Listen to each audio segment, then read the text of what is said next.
stuff, so. And I think the most important thing about what we're doing here tonight is that we showed up to do it. And that we put it out that we were going to do it. Right. So whether anybody comes to hear what we have to say. Yeah. You did And your we best did you the could. best we could. Sure, you did the best you could in a short time. Amy sent out 100 and something press releases to every known press Wow. source. It was in the Argonaut newspaper, which is a big Santa Monica newspaper. Sure. And I think it's important that we made the effort to address the issue. And I thought what you did yesterday on Lisa's show was really great. Good, thanks. Yeah, it was a good thing. Yeah. For me, is that it gets you to use it, or what does that happen? It allows me to use it and sell it at some point. Right now, I don't really sell anything afterwards. Oh. And you're gonna sit right here. I may start selling, but then you get a copy too, and you're Really? basically free to do whatever. To sell it if we want to sell it. Edit it or sell it, do whatever you want. Yeah. Okay. Well, yeah. There is a clause in there about your firstborn male I child. see it sorted down there, and actually I have 2 kids, so 2 boys, so I. Good, so you can afford to lose one, and you still have. Yeah, I'm in good shape there. Yeah. Oh, great, thank you. So you might wanna look at that, and I've got one bottle of vintage of you, is that enough? That's fine. Thank you. Your love, you're okay. Oh well, that's all I need then. Oh my God, I'm loved. Wow, isn't that wonderful? Do you just need one of our signatures or both of our signatures? Oh well, that's easy enough. Then. Fantastic. Sure, if you want to, it'd be a good thing, man. Yeah, absolutely. If you, okay, I'll wait. Yeah. Come and tell me what's going on. Great. Thank you. What's this? You know, maybe one. It says, "Make no mistake." Really. Actually, this is great because we can use this as because what it is we can identify. Minutes? No, Is that's that okay. where we're going No, to no, begin? no, Okay. There's So- some people wrapping up. Bringing some. Okay. And who has been the producer and one of the presenters at the Conscious Business Symposium. And about a month ago, I received a call from a woman by the name of Lisa Maldonado, who began to tell me about the fact that there was a protest going on at the LAX Hilton, and that the expo really shouldn't be doing an expo at the LAX Hilton.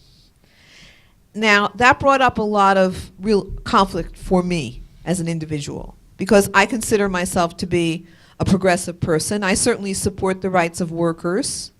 I've always been there. I feel I'm one of those people. I'm not, Donald Trump. I'm a worker. I'm a person who has to go out and earn a living and pay their rent and meet the demands of daily life. And I really appreciate the struggles that workers have. And, my grandparents were members of the ILGWU, the International Ladies Garment Workers Union in New York. My grandfather was a presser. I know about unions. In any case, I heard this from Lisa, and she started to talk to me about the problem. And I said, well, I've been involved with, I know the people who are involved with this expo, and I know that really there are a lot of people here who would really like to know more about this issue and how to really respond to this issue in a way that comes from awareness. Because the other thing that I saw about this issue is that people take sides. In every conflict, people take sides. There's labor and there's management. There are the Sunnis and the Shiites. And then there are the people in the middle of those conflicts. And the people in the middle are oftentimes the people who really get hurt by the conflicts. The innocent Iraqis who are dying in this war, the people like the people who are putting together this expo that have expended a lot of energy trying to address this issue. And so I was speaking to Robert Quicksilver about this, and he said, well, there's a wonderful guy by the name of William Sturley who Lisa Garr brought to my attention, and he's a trained mediator, and he is working on addressing this issue. And so Bill and I started to talk about it. And what can we do? And so first thing I did a lot of fact finding. I really wanted to understand what the issue was, where it stood, etc. We tried to do all kinds of things, including bringing people who were not willing to cross the picket line to come into this hotel, bringing them into comment by, kind of a closed conference kind of situation, a video conference, and they weren't willing to do that. So I kept looking for a solution, and the solution that I came up with is tonight's panel. And really, it was a collaborative effort between Bill, between the staff of Bo, Monique Gild, who was here earlier, was really instrumental in really saying, let's find a solution, let's find a way of really doing this. So tonight's panel with Bill Sturley and with Scott Catamas, who's another person who came down here from Northern California. Both of these gentlemen are trained facilitators in something called nonviolent communication, which they are going to tell you more about. And this is one potential approach to looking at conflict and finding ways to communicate through conflict. So without further ado, I'm going to let them take over and go from here. Thank you very much. Thanks. Thank you. I appreciate it. Sir, let you open up. I think that we all are here because we do want to live our lives in a more conscious way. And it's a journey. Any path, whether it's a spiritual path or any practice, whether it's martial arts or anything that we're really committed to in our life, learning, it's not like you flick on the light and either it's on or it's off. It's a journey. Our spiritual path is a journey. Learning to be conscious in business is a journey. Practicing nonviolent communication is definitely a journey. We've both been involved for about the same amount of time. I can say for myself, the deeper I go into it, the more humbled I become at realizing how incredibly judgmental I've been all this time in my thinking without realizing it, thinking I was like this really sweet, peaceful flower child, and realizing, oh my gosh, there's so much judgment in my thinking. So it's a process. And hopefully tonight we can use this particular situation, which is a very dynamic situation, it has a lot of energy around it, to explore the idea of compassionate communication, which is another way of calling nonviolent communication. And I'm imagining that hopefully for those of you who are here and those who watch this tape, this can be an example that we can then take this example and apply it to the conflicts or challenges in your life. Thanks, Scott. The thing that really gets me is that for about the last 2 weeks, I also received about 2 weeks ago, I received a phone call from the unions, the advocates of the workers here at the hotel. And one of the things that really sent me on the journey to discover more of the truth, and I spent probably about 40 hours over the last 2 weeks to try to figure out, okay, what is this? What's going on here at this hotel? What's going on with this worker? What is this boycott thing? What is this whole thing? And I gained a bunch of information. I gained a lot of awareness and consciousness about, the need for fairness not really being met, in some cases, with some of the workers and many of the workers here at the hotel, the need for fairness not being met. And then from the management side of the fence, the need for respect and choice not being met because they want to, the ownership wants to run the business the way they want to run the business. And the need for respect and choice and independence they want to have. And the workers want, respect also, and they want fairness and consideration and stability with, the things that they want here. And learning information about that, there was some truths that I came up with.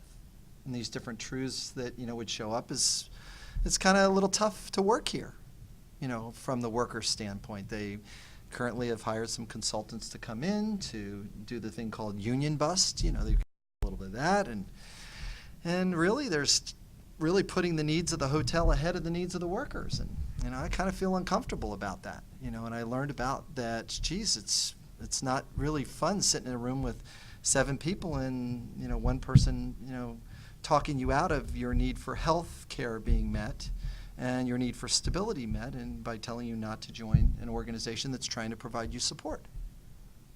So one of the things that nonviolent communication does, needs-based communication does, is it gives us a tool to be in the middle of conflict and to de-escalate emotions, to find the common need that is present between two people who look oppositional and get them to become allies. It takes a little bit of work and a little bit of word choice. You got to change your words a little bit. But I've noticed that it has worked every single time I've used it. Adversaries can become allies, sometimes within a very, very short time. Can I give an example of that? Absolutely. Please, Scott. I'd like to give an example that's really very touching. There are two gentlemen up in the Bay Area that I work with, Ike Lassiter and John Kenyon, who are very involved in NVC. And a little over a year ago, they went to Afghanistan. The situation was that because of the American bombing, there's a lot of refugees now in Afghanistan and refugee camps. And there was a situation that was very difficult that had evolved where two warring tribes, or I should say members of two warring tribes with a long history of extreme violence against each other, had both lost their homes and were in this small refugee camp. And one of the Red Cross workers knew about NVC and arranged for Ike and John to come out to try and negotiate or facilitate some sort of a peace. And I mean, imagine the scenario. You've got John and I get there. They don't speak the local Afghani language, so they had a Pakistani mediator who spoke English and spoke Urdu, and you've got these two warlords, and then behind the warlords, they have like their, right-hand men. It's a very masculine culture. And for the first 2 days, all they did was swear at each other and curse each other, and it was fair. I mean, you killed my family, and you did this, and you did that, and actions that really we can't even imagine. I mean, I can't, obviously, I've never experienced having members of my family murdered. I haven't experienced that level of violence. I haven't experienced anything close to that level of violence. So it's a stretch to imagine that. But that's the situation they were in. And for, of course, the first 2 days, it was just blame and shame and anger. And frankly, Ike and John were pretty hopeless. But they just kept staying with the model, and you'll notice that Bill kept using the word needs.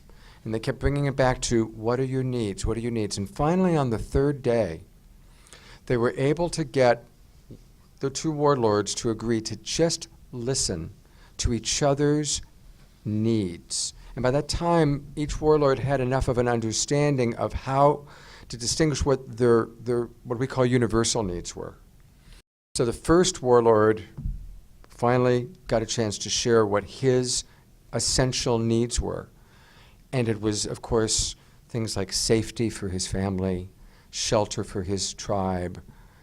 And as he started sharing these needs, the other warlord broke down and wept because he realized they had the same needs. And as Bill described, that generations of shifted. And by the end of the week, these two opposing warlords came together and made a pact, an agreement that they would collaborate to make sure that neither of their tribes would ever injure or be injured by the others, but rather they'd work together to get their needs met. And that's the shift. So if that can happen in Afghanistan, where there's generations of violence that we can't even imagine, it can work in our city here in Los Angeles. And thank you for the time to let me share that story. Well, I appreciate that. That was very similar to a story I heard initially that Marshall Rosenberg, the developer of nonviolent communication, brought forth. Now, in your lives, you might not have that level of challenge. You might not have that level of conflict that shows up. But this is one tool and this is one technique that can allow change to take place in a short amount of time. The story I have is about a city council out here, the city of Baldwin Park, which is not too far on the 10 freeway, sort of between Covina and, well, it's on the way to Palm Springs that I drive through things. And I was brought in to the city council and to do a training with the city council members and the different directors there. There's probably about 22 people in the room. And it was a couple days training. And during the third day of this training, teaching them this model, and I asked a very simple question. I said, tell me something someone has said or done that really didn't make your life wonderful, and write it down. So all the council members are writing things down. Would anybody be willing to share that with the group? This council member said, when I see my downtown plan being voted down 3-2, I feel angry. That's where she started. And it was as if she threw a can of gasoline in the room, because other people had voted against her downtown plan, and there had been picking sides. And I realized, and I found out later, that I all of a sudden have walked into a 6-month feud that had been going back and forth in the newspaper about what different council members were doing, not doing, this and that. And finally I realized, I looked around the room, it was really easy. This person was saying the words over here, and this person was the most agitated person in the room. Obviously, she was the most affected by that. And I really asked her, I said, geez, it sounds like you're kind of feeling irritated when she said that. And this person says, yes, I needed to vote for my constituents. Now, you might be thinking, how can you mediate? How can you stay in the middle of that level of conflict, that level of tension, and get through it? But there is a common thing that was happening inside this woman over here. She was really feeling pretty angry herself because she has not noticed progress and not noticed fulfillment happening in the city out of all the years she sat on the city council. And this woman over here was really needing some support. And she was kind of angry and mad about that. And eventually it just became, like, well, she really kind of needs support. Can you really say that back to her? She's feeling mad with support. Yeah, I hear she's feeling mad with support. And this other person say, hey, I really hear she feels angry because of fulfillment and progress in the city. And within 17 minutes, this entire feud unraveled and went to completion. Here's the last sentence by the time it came through. The last sentence was, let's never let a vote come between our friendship again. Changes, and there is no backwash. There is no future pain that is coming forward. The woman picks herself up, walks over, pulls a chair over to the other end, and sits right next to this person, and the entire moment moves into transition. And all of a sudden, this deep, fundamental, common need that once they both saw each common need that they had, that they were essentially working towards the same thing, the transition then took place and they were able to move forward. I then worked throughout the entire city government over the next several months, training the different staff people throughout that organization how to speak and talk differently, how to choose words differently, how to make changes show up. So there's a languaging change that can take place. A word that is really important is the word connection, because we all are seeking to have the best connections we can. I mean, that's such a fundamental human need. And almost all conflict is, what happens is there's a lack of connection. The quality of connection gets lost. And so in both of these stories, and in what I want to remind everyone watching this, is willing to make staying connected to the other person more important than being right or getting our way or being understood. Not that those aren't important things, they are. But if we're willing to make the first priority staying connected to another person and listening and really seeking to understand where they're coming from, understand their needs, understand their reality, that is a huge and wonderful step. And all of us who are in this room, everybody watching this tape, I believe, is interested in living their life in a more evolved way, call it a more spiritual way. And it's called nonviolent communication in honor of the spirit of Gandhi. And it's all about that, really connecting in a deeper level. And sometime before we're done, I'd like to take us through a little minute exercise that might help you to have a tool to use to stay more connected when you're feeling conflict with somebody. But I just wanted to emphasize that the word connection is what it's all about, staying connected, even when it's hard. And one last thing, if I may, Sure. is one way to stay connected that we learn through this practice is when somebody is really going off and we're having trouble staying connected, is empathy. Ideally, we want to get to the place where we can give empathy to the other person. And sometimes we can only give empathy to the other person if our own cup is full. So if we, are needing more empathy, if we're feeling too shaken or triggered or upset, then we need to either give ourselves, as Marshall would say, emergency dosages of self-empathy, or go get empathy from someone else, and then give empathy to another. But it is a beautiful, beautiful practice. And the more that we learn to give ourselves empathy and to give empathy to others, especially people who are in conflict, that's where peace is born. And we'll probably talk a little bit more about that during this process.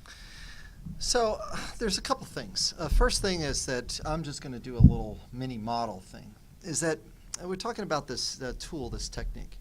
It's really a tool or technique. It's really pretty kind of simple. There's like 4 steps. There's 4 steps. Step number 1 is a step called observation, which is the ability to observe without judgment. Can you observe what the person has said or done, or even a thought that we have in our mind can also be an observation. Second step, what are we feeling regarding that thing that the person has said to us? What do we feel? How do you feel about that?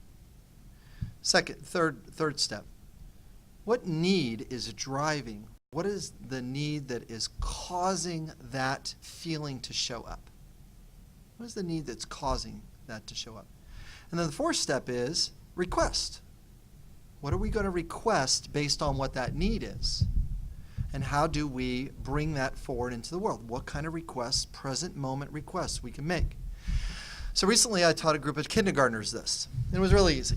Kindergartners, it goes like this. I had them tap their belly. I feel. They said, I feel. I love kindergartners. They're great. They just repeat after you. I need. I need. So feeling, need, and then it becomes I request. I request. What am I requesting? So it's feeling, need, request. So what happens is that notice it's not think. No, there's not think in there, is there? There is feeling, need, request. What are we going to make a request? So, for example, my wife would say, listen, I really need some connection. I go, well, what would connection look like? She would say, how about popcorn in the movie tonight? I go, okay. So she really feels uncomfortable and she needs connection, and her request is popcorn in a movie. Nice and simple, right? Now, what happens if I have a client that I need to see that night? Uh-oh, I got a challenge. I would say, I'm kind of feeling uncomfortable because I really have a need to contribute to my client, and that would look like me doing that tonight to contribute to my client. So I'm feeling a little uncomfortable and torn because I want to meet your need for connection and my need for contribution to this client. See, by doing that, notice that it's a heart-to-heart conversation. It's not a head conversation. It's different. It's a different quality. So word choice really makes the big difference. That I feel, I need, and I have a request. Now the question is that what is this pesky thing called a feeling? Okay? What is this pesky thing that human beings carry regarding a feeling? And the way I teach that is really pretty simple. I teach it by shifting an initial belief. The belief is there's no such thing as a good or bad feeling. There's no such thing as a positive or negative feeling. Now I'm going to ask everybody to say this back to me. There's no such thing as a good feeling or bad feeling. Say that back to me. There's no such thing as a good feeling or a bad feeling. And there's no such thing as a positive or negative feeling. And there's no such thing as a positive or negative feeling. Now, my new belief is feelings are only indicators. Feelings are only indicators. Okay, now this changes the playing field. This changes the playing field. Because if feelings are only indicators, that means they're just sort of like an oil light on a car. Does talking to an oil light work? No. Talking to the oil light doesn't work. The oil light just stays on. This is one of the challenges with modern therapy. Talking to an oil light doesn't really work so well. You got to put the oil in the car in order to get the oil to change. So what's the oil inside human beings? It's these needs of ours that we have. If we get those met, we feel better. If we don't have them met, we don't feel so good. So far, so good? So, now, I want to take this into a physiological place. Feelings are neuropeptides. Feelings are chemicals inside our body. So if we know what our feeling is that's showing up in our gut, and if we know what need it is that we're looking for, we actually have more grounding with the feelings and the neuropeptides inside our body. And things will tend to go better. Make sense? So can you, Scott, tell me another example of a feeling changing instantaneously after you've guessed and connected their need. I taught compassionate communication in prison. And one of the big ahas for me in teaching NVC has been what Bill just talked about. I never realized that every feeling I've ever had and will ever have in my life is connected to a need. I didn't know that before NVC. Did you? Nope. But as he said, it's like now when I have a feeling, and also, you know, we kind of, in our culture, there's a certain lack of, in the overall culture, respect for men always paying attention to feelings. In fact, there's places in the culture where it's like, you know, well, if you pay attention to feelings, you're too feminine, or you're too wimpy, or you're too soft. And there's actually a lot of cultural and judgment around it. A lot of judgment around it, especially in junior high school. Yeah. So, and it's been a real aha that feelings are really valuable for all the reasons he's saying, because every feeling we have is an oil light going off saying, okay, there's a need. I have a need. Now, if I'm having a feeling that feels good, even though he said there's no good feeling, but just if I can use that reference. Sure. If I have a feeling that feels nice, it's because some need has been met. And if I'm having a feeling that feels uncomfortable, probably because there's a need that's been unmet. So it helps me to connect to that. And when I taught in prison, there's in prison culture, there's a rule: you check your feelings in at the door when you go into prison. You don't allow yourself to feel. So I really challenged that rule. That's a big Here's a one. big Sure. one. That's a big And what happened was in my group, which kept growing and growing and growing, these guys, and I mean, we're talking major hardcore felons, it was such a relief when they realized, oh my God, not only can I express my feelings, not only are my feelings okay to connect to, but there's a value to my feeling. Now, most of them are running around, the primary feeling is anger. But because they're not supposed to deal with it, they're just in various states of bottled up anger. Mm-hmm. And so when they learned, okay, I'm feeling angry, what's going on with me? And they learned, what need of mine is not been met that's causing this anger? Oh, I'm not really angry at my bunkie. I'm angry because the guard didn't treat me with respect this morning. Mm-hmm. My need for respect wasn't met. So instead of getting into a fight with their bunkie, or instead of hauling off and slugging somebody, they get in touch with the unmet need was, and then they can get in touch with how do I get that need met? Well, I might not get it met from the guard, but maybe I can get it met by having an honest conversation with my bunkie. Mm-hmm. Do you see the shift? And it's, again, it was wonderful to watch guys, almost none of whom have ever done a workshop, who have never been to a New Living Expo or a Conscious Life Expo, most of whom have about a 6th or 7th or 8th grade education, get it. And most of them would get it in the 1st or 2nd class. Mm-hmm. So feelings are wonderful. And if we can be honest with ourselves, feeling and what need is it connected to, it's a wonderful way to have much more self-awareness. The thought that our nation, the 41% of the drugs made in America are antidepressants. 41% of the drugs made. So we've got this really, it's sort of like we're taking a medicine that basically cuts the wire between the feeling and need. It numbs the feelings, but the need that's not met is still there. This is why many SSRIs, these particular drugs, only have a 1.5 to 3 year lifespan, and then you can't use them because they don't work. You can only up the doses, and then it's just becomes really tough.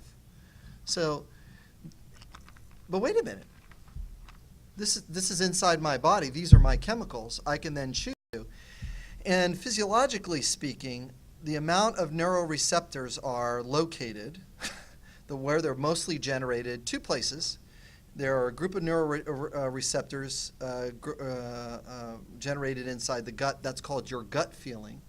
There's another group of neuroreceptors located at the back of your throat from the amygdala, and that's another that's why when you're speaking about your feelings, you're actually reducing neuropeptides. That's kind of interesting. And then there's a whole group of neuroreceptors here around your heart. But if you don't know what your needs are, well, it would make it that we're a nation that heart disease is the #1 killer. People aren't really connected to what's going on here. Their bodies aren't connected. It's almost like that we're sort of walking around with a head, and our head is the most important thing. Body is just there to walk our head around. We all look like Stewie from the Family Guy. Right. All head with a little body. That's very funny. But yeah, and that's one of the challenges is that it's all moved up here. So if you take a look at the current conflict at the hotel, it's very heady in its orientation. It's management doesn't respect us. Instead of I'm feeling angry because my need for respect wasn't met when I'm in with this union buster and this union buster is yelling at me. See how that one works? See, that's when a person is grounded on the inside, and then the power isn't so much from the outside place. It's more on the inside. There's approximately, I don't know, about 10 to 20 consultants hired here as union busters inside the hotel working in order to keep people from getting their needs met. What exactly is a union buster? Person that convinces a worker that they're better off where they are in the current status quo than in getting their need for support met by another organization. So that the hotel gets their needs met ahead of the needs of the worker. And that's one of the reasons why there's so much anger outside. And that's why there's a megaphone outside. Because they're trying to express, and they feel better at the end of the day because the neuropeptides are coming off and people have got this blowhorn and they're getting their need for being heard met. But it's also is that the receiver, the message sent is not fully message received. And so there's a certain anger. I can see, I saw the list of 80 employees that are, getting, anywhere between $6 and $8 an hour, and they've been here for 20 years. It's not a good thing. It doesn't really meet my need for fairness and social. When I'm thinking, here's a person that's been here for a long time. Obviously, they're probably going to have a family of 4, and they're getting, $6, $8, bucks an hour for 20 years to raise that family. I feel really with no health care. I feel very uncomfortable with that. And so yeah. So I want to take a moment to take what he's talking about and make two distinctions that might be appropriate. One is we're talking a lot about needs. And it's really important to distinguish between universal needs and personal desires or strategies. Yeah. Because it's really easy in NBC to then say, well, okay, I need for you to do such and such. I need, I'm looking at this flyer, and underneath it, I can see some really powerful needs. The need for fairness, the need for respect, the need for understanding. But of course, the way the flyer's been written and the approach that they're taking their personal desires and their strategies and kind of coming on very strong with those, which is a natural human thing. And that's one of the things we need to, in order to do conscious business, we need to learn to distinguish between our universal needs and our personal desires and our strategies. And one way, I'll offer a couple of ways I've learned how to distinguish, and then I'd like to hear yours. One way is that universal needs almost always are one word. They're not thoughts. Yeah, right. It's one word. Respect is a universal need. Fairness. If it can be one word, it's probably a universal need. The more words it takes to put it out there, the more likely it is a personal desire or a strategy to get that need met. And the other thing is that if it's a universal need, it's something we've all had a need for at some time in our life.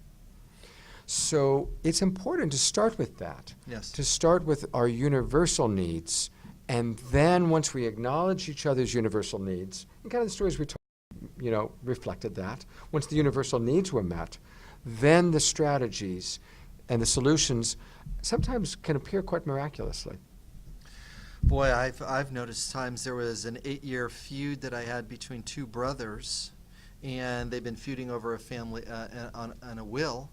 And one brother really had the need for being heard and connection to the mother, and the other one had the need for respect and consideration that wasn't being met. And they've been feuding about that and spending money with their attorneys in order to mount those cases for 8 years. And after I had them in the room for about, I would think it was like 45, 47 minutes, and I got them to say those universal needs back to each other, the whole thing was finished. The agreement came across, and the thing was closed. Now, and this has happened so many times, both in my personal and professional life, it's almost a little wacky to me. And what I mean by the word wacky is that it just works. And it works really effectively. And all I got to do is pick my words, and it will continue to work. And even if the other person is getting angry or escalated on their side, I will be ready to be compassionate about what they're feeling and what their need was. And once I do that, they get to then hear my side about what I'm with. This goes all the way to my 14-year-old and to my 5-year-old and to my 3-month-year-old. It's the same stuff. And it's really, and I've got some crazy stories to tell you about kids and how it works so well with them. It makes parenting the easiest thing I've ever done. It really makes parenting really, really easy. And that's the thing that you hear people complaining, oh, yeah, my kid's this, and da-da. I was going like, no problem. Because what happens is if I'm connected to my kids' needs and I'm including their needs, they're on my side the whole time. And that's the big change that really can take place. There's an example that came to my mind about this that relates to what's happening outside with the pickets, and that is there's obviously, as you drive up, most of you have experienced, and those watching on videotape, there's a lot of people out there with megaphones and making a lot of noise. And one of the people who works here at the expo actually had someone taking a megaphone and shouting into her ear and causing tremendous discomfort and potential serious harm. Right. Now, there's a need to be understood. That's a universal need. We all need to be understood. And there's a need to be heard. And that's a universal need. We all need to be heard. Yes. But the strategy, and it's actually a pretty good example of an extreme strategy of taking a megaphone and shouting in someone's ear an epithet, is not a strategy that's actually going to lead to effectively being heard. It creates a temporary behavior change. Right, right. It's a strategy that will only work temporarily. It will not create a lasting change. And it's a tragic and suicidal way to get the need for being heard met. It's the suicidal way to get the need for understanding met. Yes? I have a real problem, perhaps, we can understand how I could have addressed this better. When Lisa Maldonado called me on the phone and she talked to me the first Why don't you come on up and use the mic, because since it's being videotaped. Thanks. Oh, great.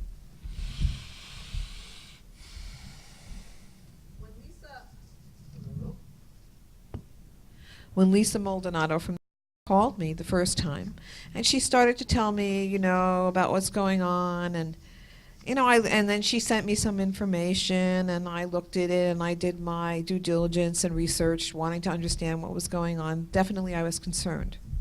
Then she called me a second time, about maybe 2 weeks after she called me the first time, and she was in attack mode. And whatever I said, she would say, he's a liar, that's a lie, this is a lie. And I ended up hanging up the phone on her. Then she called back 3 times. And finally, my husband had to say to her, please stop calling. And what happens was, because I felt I was being assaulted, and I also felt like the people who I really cared about were being assaulted, that I couldn't hear or have a conversation with her that worked for me. Mm-hmm. So I felt very unresolved. I didn't feel like I didn't feel like I was heard. I didn't feel like I had my needs met, and that was the end of that. So here's, if I can use that example. Yeah. And we're all learning. So I'm just going to give you an example of what you might have done, which is not an easy thing to do. And I can't say that I would have done it if I was being assaulted. So there's no better or worse. It's just we're all learning.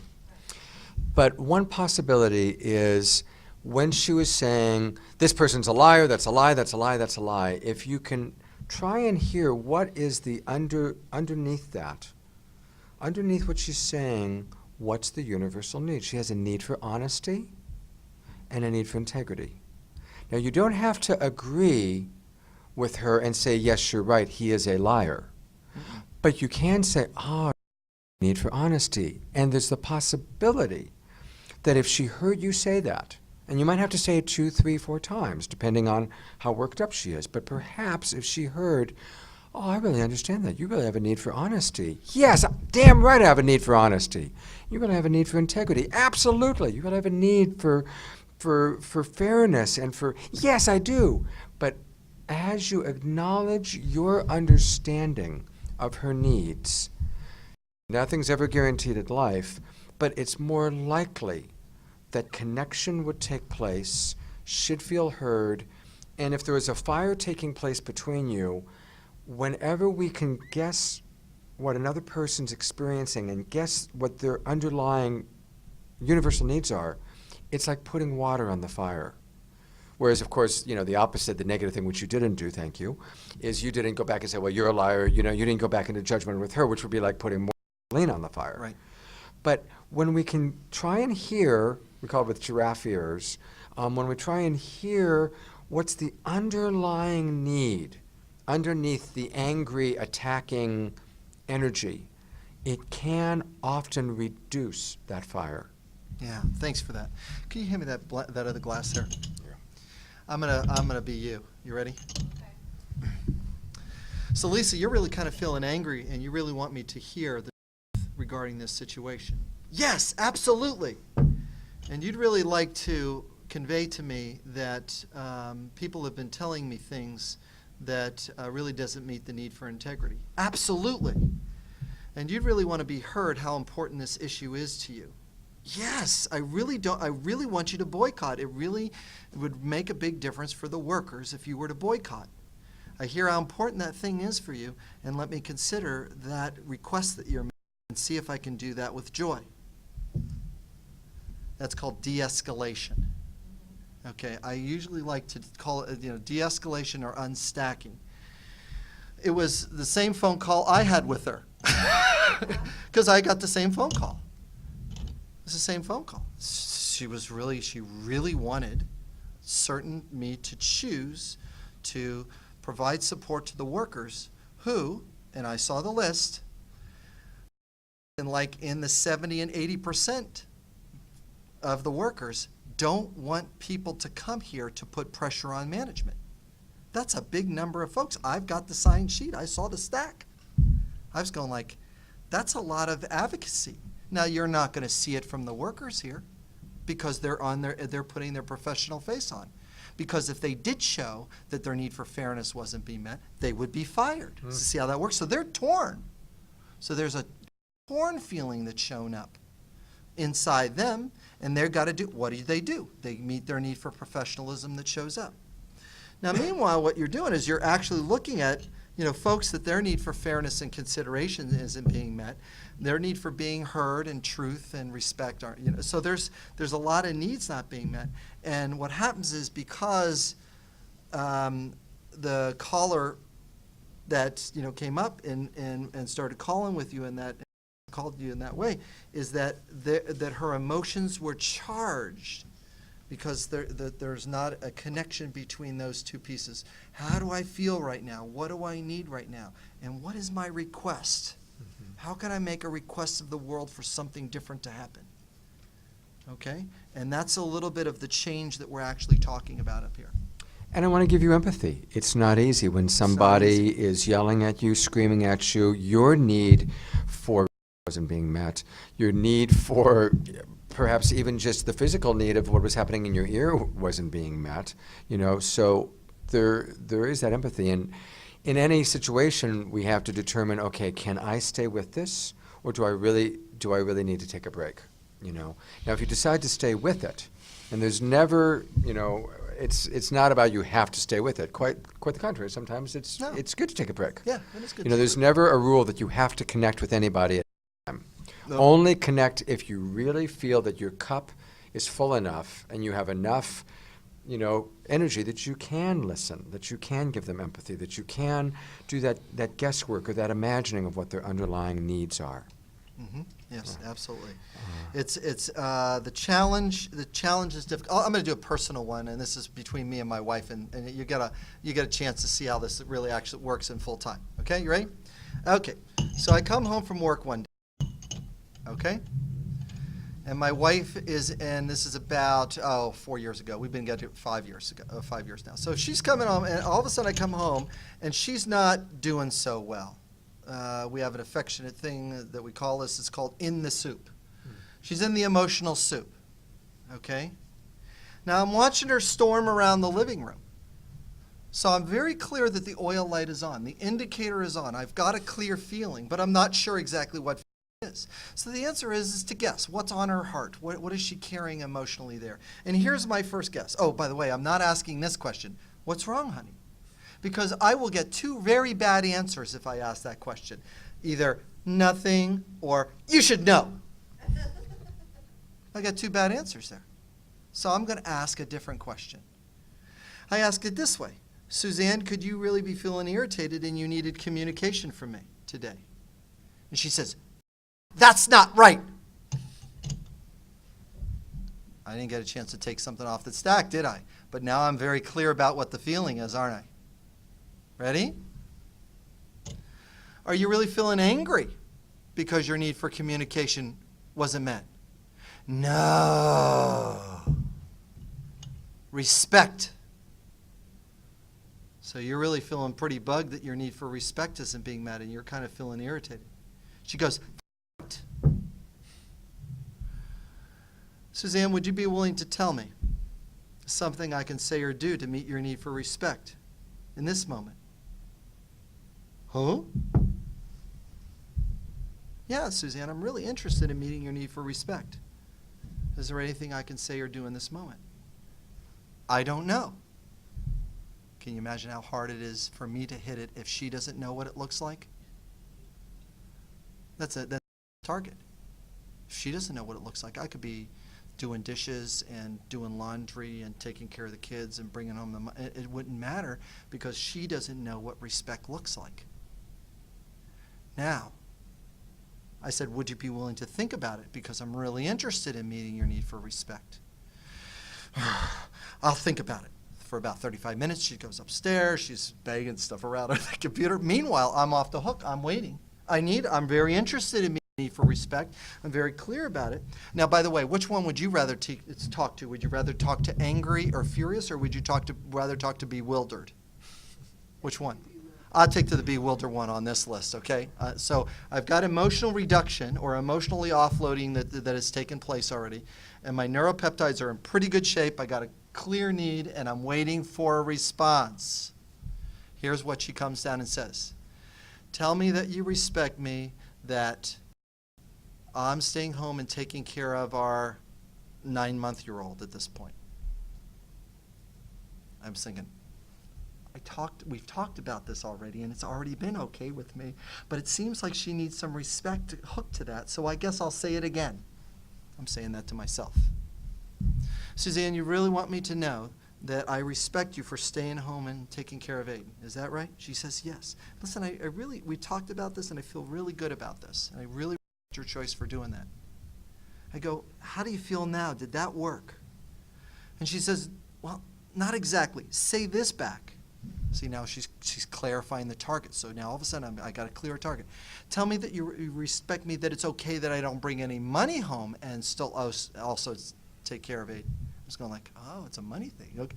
So Suzanne, it's really okay. Things are going pretty good. I got this great contract in Michigan. I'm teaching nonviolent communication to the state. I'm feeling okay. Things are doing all right. So I feel good about you staying home, and I really respect your choice. Now, if you want to get your need for respect met by going out and working and contributing money to the household, we most certainly can bring child care in to take care of Aiden. No, she says. No, that's okay. I'm all right. I just needed to hear from you. I'm okay with staying home now. I go, thanks. See, notice how the change shifted right then. Now, about 30 seconds went by and a wave of irritation rolled over her face. Now I got to figure out if it's me or if it's coming from someplace else. Suzanne, I'm noticing some irritation. Is it still something between you and I regarding respect or something else? She says, no, it's my mom. She said something to me about 2 weeks ago that it's still bugging. It didn't meet my need for respect. I walk over and get the phone. Here, call her now. Remember, it's not coming from me now. I know I'm off the hook, but it's most certainly a conversation about the need for respect. She calls her mom and talks about how her need for respect wasn't met by something her mom said. She hangs up the phone. I go, how do you feel now? She goes, oh, so much better. I go, is there anything else? I have to have a conversation with my dad because there was something from early childhood regarding the need for respect that wasn't met. Now, wait a minute. I'm working back through the field of time right now. The need, the universal need, is respect from her dad. She had the thought her dad didn't respect her. From her mom, something 2 weeks ago. And from a thought she had about me with Aiden and money.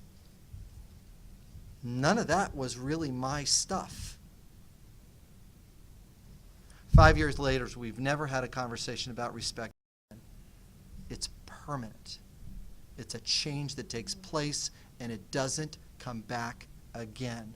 Once the need has been connected to the feeling, it doesn't come between you and the other person. It changes permanent. Yes? So if what I'm hearing, that it's possible that a lot of the dramas that we're acting out in our current life really have deep roots. Yeah, I like to use a timeline. It's almost like that if a need from the past hasn't been, we'll actually start validating that the need is not being met. We will make meaning out of that. We look for evidence to support it. We look for evidence to support Especially it. if, let's face it, if it's a wound, most human behavior, the deeper the wound, the more we look for evidence to support that that's the way life is.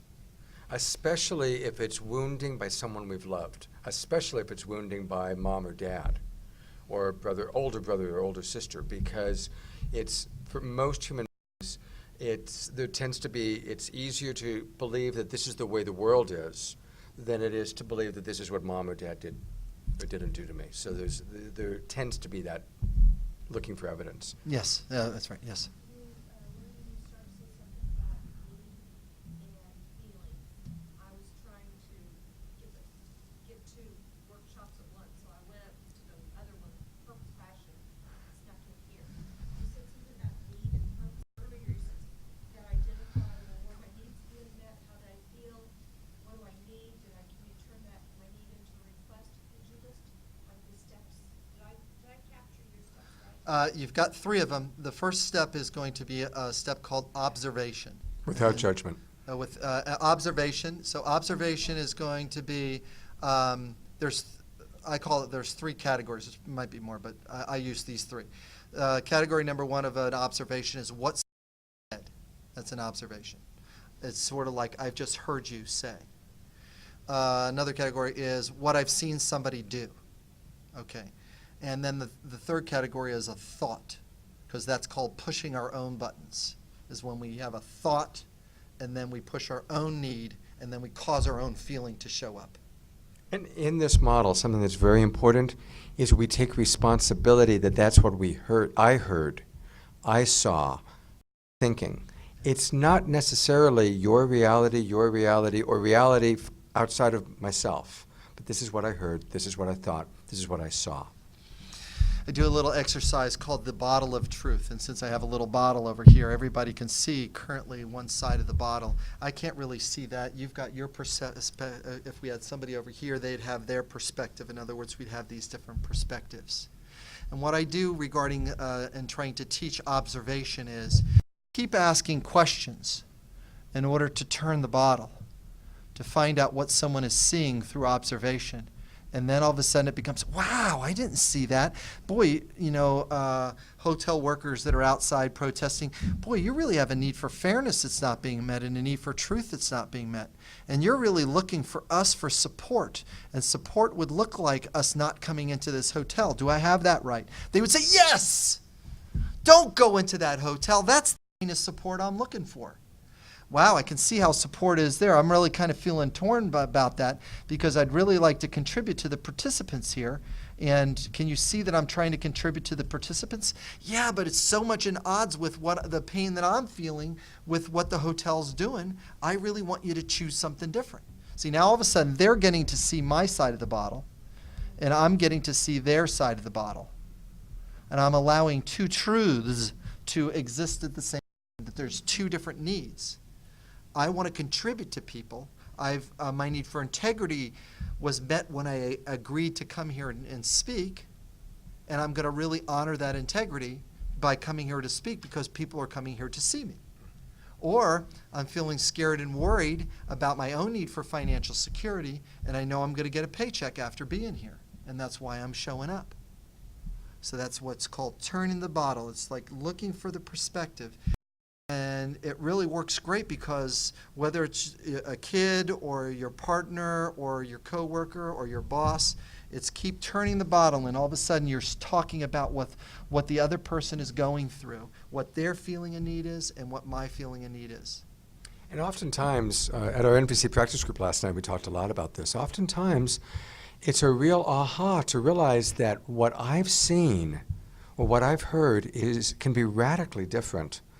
Even people that I love, people that I'm very, very close to. I drove down with one of my dearest friends today, and I had some ahas about how just shared experiences and shared perceptions, there's still distinct differences in how we both experienced and perceived certain things. And there's no right or wrong. It's just really taking the time to understand another person's perception or how they've seen it or how they've heard it. Yes, ma'am. Many years ago, when I was teaching a Sunday school class to little second graders, I called in the room, I'll make this real short. Can you take the mic? Because I know this is being videotaped. So what might be nice is if you could use the mic, that'd be great. It's another example you could do. Many years ago, when I was teaching a Sunday school class with second graders, I told them, hurry into the room, we're going to play Old Maid. And after they all got there, I said, okay, now I need one person to sit out. You could have heard a pin drop. Second grade girls don't want to sit out of Old Maid. But finally, one little bashful girl raised her hand because she looked around and said, well, nobody else is sitting out, so I guess I will. And I said, oh, way to go, Sarah. You get to play God. Because in life, when we're playing a game, if all of us were playing Old Maid, I would know the cards I'm dealt with in the situation. Using the analogy of the game of Old Maid is any situation that we're involved in with other people. Well, I may not know you may not know something, why someone else feels the way they do, but boy, they know the cards they've been dealt with, and each of us only know the cards we dealt with. And I use that analogy now in my training classes, and this happened I don't want to date myself, let's just say 20-some years ago. But anyway, Sarah got to go around and see why she was asking for Mike the milkman, or Molly the maid, or Susie the bakery, stuff like that. The person going around and getting an objective viewpoint, why everybody's, I'm doing the best with the cards I've been dealt with. If that exercise that I did many years ago, just 27 years ago, will help you, illustrate how we all have our own perspective.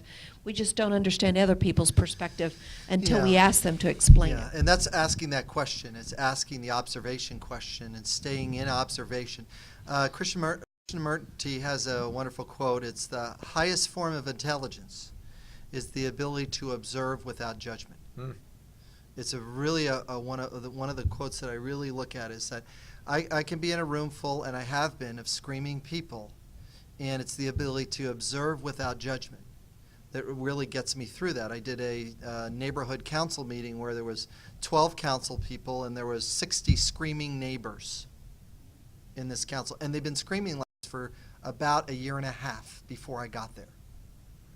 So the council member that brought me in said, "Well, Bill, we're going to give you your own committee." I go, "What's my committee?" "You're the mediation committee. So during the meeting, when things get heated up, you get the floor." I go, "Well, thank you very much for that."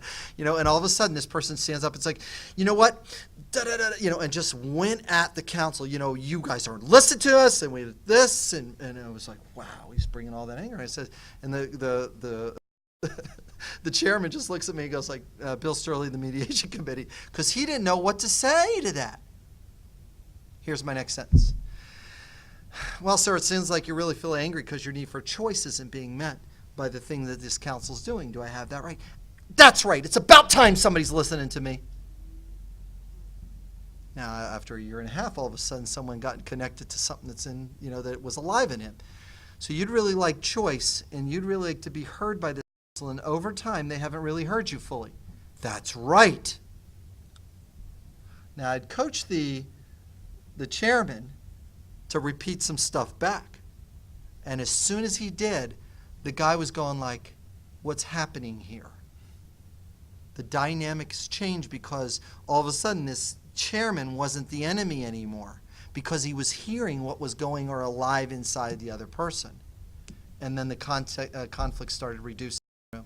It probably took me, I guess I was there 3 sessions before they got to workable mode, back to workable mode, because they had a lot of stuff they needed to work through, about things not being said, and they put a monument for AIDS victims inside one of the parks, and neighbors didn't want that there because there was a conservative group that didn't want that, the memorial towards AIDS folks. It was very interesting. It's sort of like, there was a group of people that didn't want that memorial there, but the neighborhood felt like choice was taken away.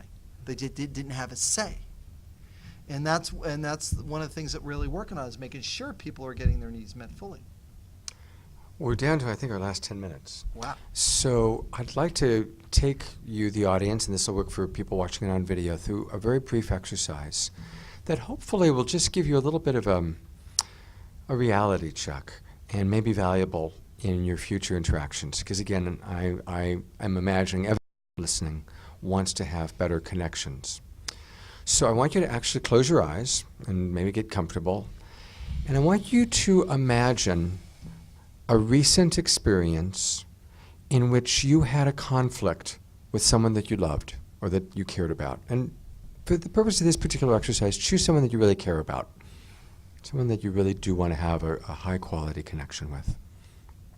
And just go back, and I want you to think what the conflict was about and do an honest inventory of where your head was at, what was going on inside of you. And I'm going to ask you some questions, and just as I ask the question, say, "Oh yeah, that's what was going on," or "No, it's not."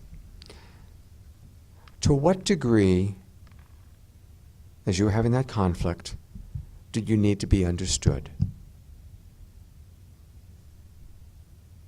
To what degree do you need to be right? To what degree did you have a real intention of either getting that person to do something, or if they were trying to get you to do something, not doing it? To what degree was there a power struggle going on? And to what degree was your intention to stay as connected as possible to this person? To really stay connected, ideally heart to heart, to really hear them, to really be connected. And then the last question is, if that wasn't your number one intention, how might have things gone differently if it had been?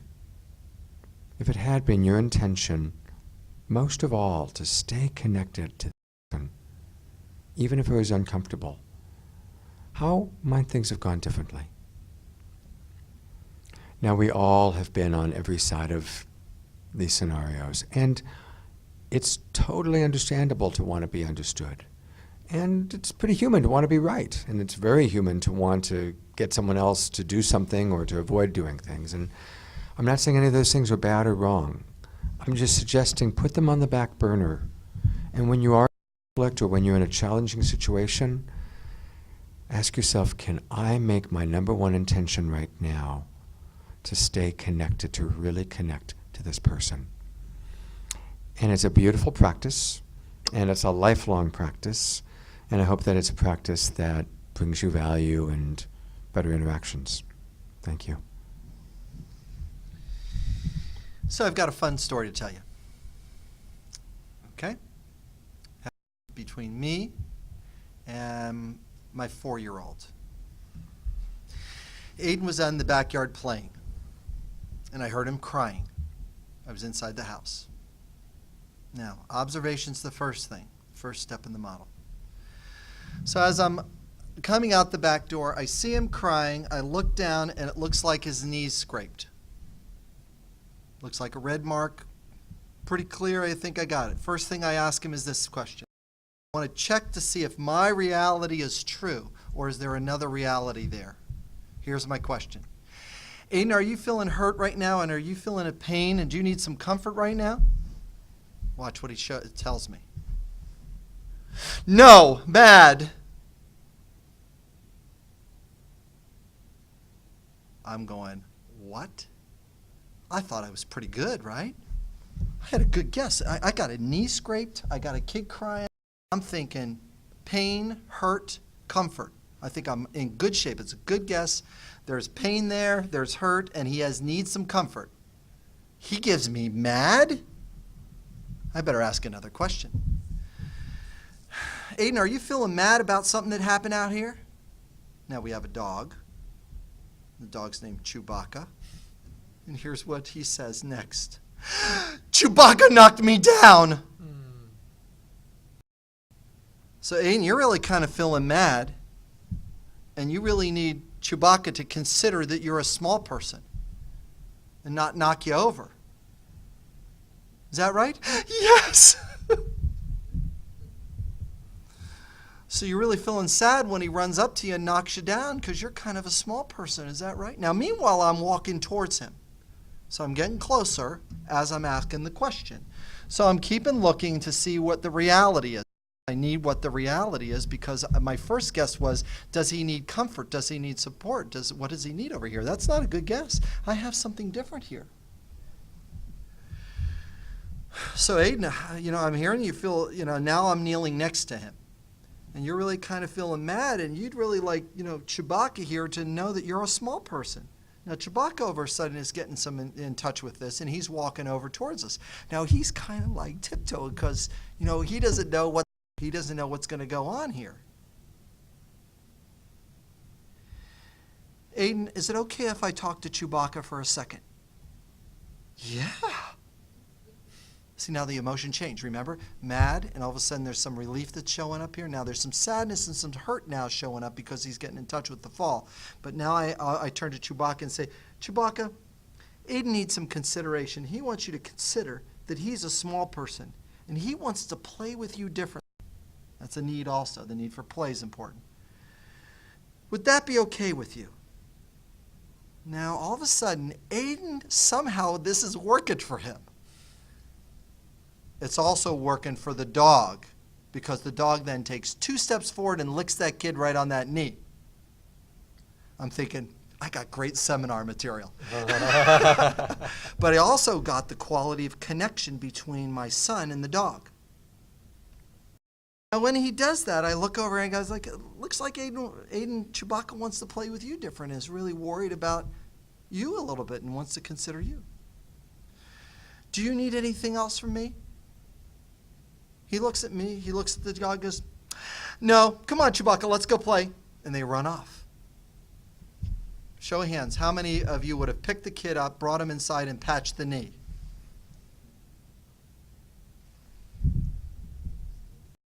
Got it? Marshall calls that being a fix-it jackal. A fix-it. Being a fix-it jackal, which I have. I was born on Christmas Day. I grew up with the Messiah complex. And and I was in a workshop with Marshall, and he saw me do my thing, and he said, "Oh, I get you now, Scott. You're a fix-it jackal." And it's been so humbling realizing that I have this innate thing to jump in and fix. Well, part of that's kind of a nice intention, but there's also a certain kind of arrogance to it, and certain, kind of. Yeah, and I can miss, like you just described. So, sometimes just really being willing to, we guess, but being willing to, oh, okay, that wasn't right, and to really observe and get the information right. And the continuation of that story is so interesting, is because what happens energetically is that if we pick the kid up, we bring him inside, we fix the knee, and we talk them out of their feelings along the way. They're there, it's okay, I'm here now, let me put something on that knee, it won't hurt so much, and we're carrying them along. And we patch the knee, and we have just talked them out of a feeling. We've talked them out of being mad in the world. Guess what? They don't know how to get in touch with mad in a very grounded way anymore, because we've basically talked them out or cut the wire between the oil light, mad, and the need for And in that example, there's not necessarily a resolution between the little boy and Chewbacca. No, That hasn't been in that model. It hasn't been resolved. So it might be okay now, but once Dad's off to work and Mom's away and he's alone with Chewbacca, he might still be terrified. That's afraid. correct, either terrified or angry or mad. So what happens is, and that's the way I carry that story out, is that you fix the kid's knee, you set the kid down, he walks back outside, the dog walks across the path, the kid kicks the dog, and the dog and the kid don't know why. Now, to make it worse, the parent observes the kick, comes out and says, "Don't kick the dog. That's not a very nice thing to do. What's wrong with you for kicking the dog?" Now the kid makes up a story. My parent values the dog more than me. And that's where these beliefs and these needs kind of get started. And that's where the illusion begins. I do a whole workshop on illusion and beliefs regarding the movie The Matrix, and we were talking about that, Scott, a little bit, about how we have made up a series of beliefs and how this can cause a lot of things. The need for fairness isn't being met between the hotel and the workers. I'm pretty clear about that, paying somebody for 20 years or 19 or 15 years, anywhere between $6 an hour and $9 an hour, that doesn't work for me. I'm very clear the need for fairness isn't met by a good number of folks here at the hotel. And I would encourage management to, go into the dialogue and figure out what fairness would look like. What does fairness, what does consideration look like? So that people can, move on and be able to get their needs met in a more of life-serving way. It doesn't really work so well. It most certainly keeps poverty in existence. I don't like that so much. It all takes away from connection of family. When a parent has to work 2 jobs because they're getting paid $6 over here and they're getting paid $6 over here, and then all of a sudden they've got to put all these extra hours in, and then all of a sudden they get trapped away from their family and don't have any time to re-educate and move up the chain. So there's a social justice component here, is that there's just not enough time to do that if somebody's trapped at a wage like that. And the kids, parents at home discipline them or be at home, so they become, what I want to say, they're out in the world. And They're out in the world too early, trying to do adult things and trying to manage their environment to try to support themselves, where there's not enough bandwidth there. They, so they fall victim to invitations like drugs and alcohol. and gangs, to get their need for connection, their need for support, their need for family. So it's very important. So in kind of concluding this, I'll just speak for myself. I really appreciate all the research you've done and what you've learned. And it's thank you, because that's a lot of time and energy you've put into that. Thanks. And so I'm noticing that within my own consciousness, I definitely had a need to go ahead and cross the picket line, because I did want to give this presentation, my presentation tomorrow. I have a need for connections with friends. And so I'm looking at, okay, how can I balance that? So I'm going to make an attempt tomorrow to go talk to the workers and listen, really walk over so that they can feel heard, see if I can find some people that, you know, are willing to talk in a way that'll meet my need for not having a megaphone blasting into my ear, but really try and give them some attention and give them some understanding and really hear.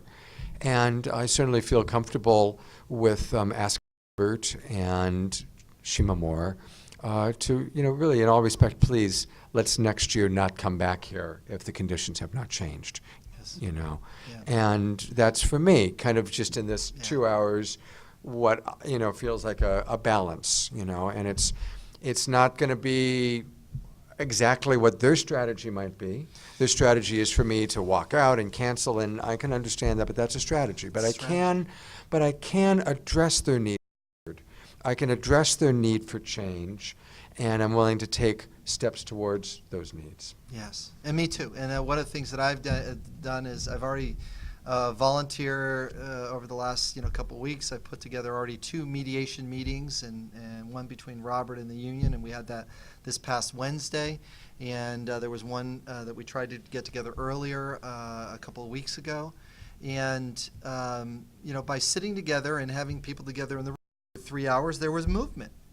The question is that can I encourage and really tug on management here and ownership here to have that same dialogue.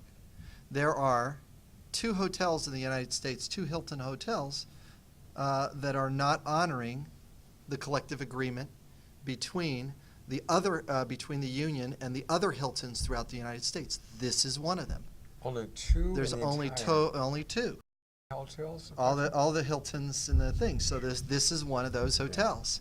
So, geez, I know that the need for respect and the need for autonomy is very important for the ownership here, and they want autonomy and they want their need for And I think also a need for consistency. My guess is because the Expo's been at this hotel for so long. Right. In its previous incarnations as And the Whole Life that's- Expo. And Robert wants consistency. Right, so there was a People need for know the consistency, here. right. And he had the thought that we would have moved this downtown, people wouldn't have shown. Guess what? I would have shown. And all my clients would have shown. But guess who are not here? My clients are not here. See how that works? So guess what? There are some needs that are being met by me being here and contributing to you folks here, but there are also needs for my clients not being met because I can't really encourage them to come here when I know what I know regarding the union busting and the need for the hotel putting their needs ahead of the needs of the others. And it doesn't meet my need for respect and fairness for that to happen. So, it took me a little while to find out this information, but I feel really grounded about the choice, to really, take this up the next step, whereas I've offered it to the union that I would be the mediator on that thing, and I'd be glad to sit in that room with the management to do that. And Robert's offered to hook me up with management to do some of that thing and to see if we can get the real key players in the room and the real decision makers in the room to do that. But guess what? There's you people out here can help with that. You can go up and say to the management, listen, I want to let you know I'm not coming back here next year if it's here. And let management know to, say, are you a manager? And the employee says, well, no, I'm not a manager. I said, well, take me to your manager. And you go to the manager and say, listen, I just want to let you know something. I'm here this time and you're going to get me today and I'm staying, but I'm not coming back here. And if you let them know that, all of a sudden the management goes like, listen, I think we really need to do here because there's a long-term problem that's actually generated here, and there's a long-term backlash that's going to show up if we don't really start coming to the table here. And that's one strategy in order to at least provide the employees out there support, if that's a choice you make, or don't say anything. Program of choices there called One Step to Global Harmony, a nonprofit's local choices to global harmony. The third of the 3 steps is what am I going to do about it? Because I help people be more consciously aware of this. First step. Second step, educate them how to make the choices. Third one is invite them to commit. And there's 3 options. And I'll use this example on how you do those 3 options. 1, do nothing. 2, do something myself. And 3, talk to Hilton and say, you got me this time, but you not only are not going to get me next time, I'm going to tell 3 of my friends to not come here. That's right. So That's right. get into, my goal is to get people to be Yeah. so in that Yeah. Yeah, It takes time to stand up for my right. it does. It does. It's easy to just say, oh, let him get by with it. Yeah. And then, like Sid Ziegler says, when we are aware of a wrongdoing and we do nothing, if we are aware of a wrongdoing and we do nothing to correct it, we're a silent partner of it continuing. It's the status quo. It's things staying the same. If you see something that doesn't work for you, say, excuse me, I don't think that I want to do it. Do that here. And nonviolence does take time. Practicing nonviolent communication in the short run does take longer. In the long run, Long-term payoffs. incredible long-term payoffs. It's amazing. It's Yeah. amazing the healing I get with families. It's amazing. Yeah. It's global healing. You know, Well, you know what? The good news is it's happening. It's happening. We're working on Nonviolent it. communication is a global movement. Yep. It's in almost every major country in country, not even major country. It's a rapidly growing, non-denominational movement. And it's really exciting. And Marshall, when he started it, I mean, he had no idea it was going to be a global movement. Marshall Rosenberg, who started it, he had no idea it was going to be a global movement. So works. things change. I'm very involved right now in the climate crisis. I'll be doing, quick plug, tomorrow at 5 o'clock, I'll be doing a presentation. I just got back from Al Gore's training with Al Gore in Nashville, Tennessee. And at 5 o'clock tomorrow, Century Room, I'll be doing a presentation about the climate crisis. And again, I'm really seeing there's an enormous change that needs to happen on this planet. And just in the last month, it's amazing some of the changes that are happening. Companies like Walmart and DuPont and General Electric, huge companies, are making big commitments to change their policies. So, you know, change happens, and sometimes it seems incredibly slow, and other it can happen quickly. You know, the Berlin Wall did come down. Yep. So. Yep. That's good. I really want to thank everybody for coming here and spending the evening with us. It's I feel a lot of gratitude that that you came and showed up and. Thank you, Audrey, for inviting us and making Yes, this happen, yeah, the symposium appreciate happen. it, yeah. And look forward to seeing all of you next year in a environment that meets everyone's needs for fairness. Here, here. Thanks a All lot. right. Appreciate it. Thank you for coming. Good job. done. Yeah. Thank you very Yeah. much. Was that the first time you ever did that? Did we just meet? We just met Did we just just a meet? couple minutes outside the thing. Okay. Just want a reality check on that. That's what happens, man. That's what happens.